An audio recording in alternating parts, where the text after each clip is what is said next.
ඔයා university assignment එකක් කරද්දි නැත්නම් ඔෆිස් වැඩක් කරද්දි පැය ගණන් යන වැඩ විනාඩියෙන් කරගන්න පුළුවන් MS Word වල ලස්සනම වැඩ කෑලි 3ක් ගැන තමයි අද අපි එපිසෝඩ් 4 වලින් කතා කරන්න යන්නේ. කෙලින්ම යමු වීඩියෝ එකට. මුලින්ම අපි යමු ඩිසයින් ටැබ් එකට.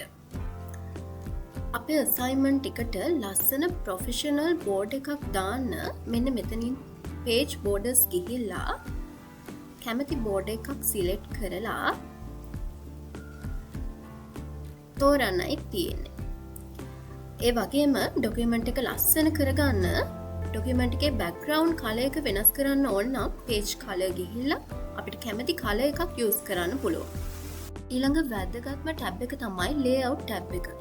රිපෝට් එකක් print කරන්න කලින් මෙතන තියෙන margin option එකෙන් පිටුවේ අයිනෙන් කොච්චර ඉඩක් ඉතුරු වෙන්න ඕනද කියලා හදන්න අමතක කරන්න එපා.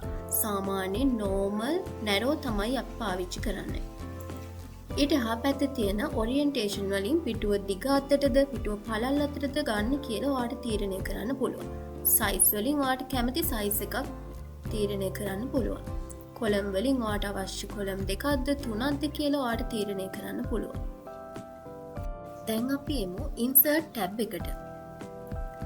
අපේ ඩොකියුමන්ට් එකට වගු එකතු කරන්නේ මෙතන තියෙන table කියන ඔප්ෂන් එකෙන්. අපිට ඕන කරන කොලම් සහ රෝස් ගාන සිලෙක්ට් කරලා ලස්සන වගුවක් හදාගන්න පුළුවන්. ඒ වගේම අපේ අසයින්මන්ට් එකට ගැලපෙන පින්තූර පරිගණකයෙන් තෝරගන්නේ මෙන්න මේ picture කියන ඔප්ෂන් එකෙන්. shape වලින් ඔයාලට කැමති shape එකක් තෝරගන්න පුළුවන්.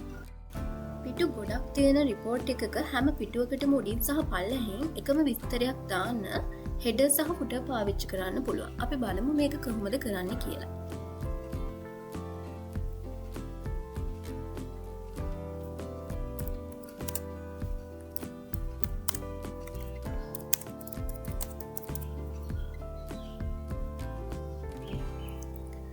footer එකක් දාන්න ආපහු footer option එකට ගිහිල්ලා මෙතනින් අපිට footer එක page numbers දාන්න use කරන්න පුළුවන්.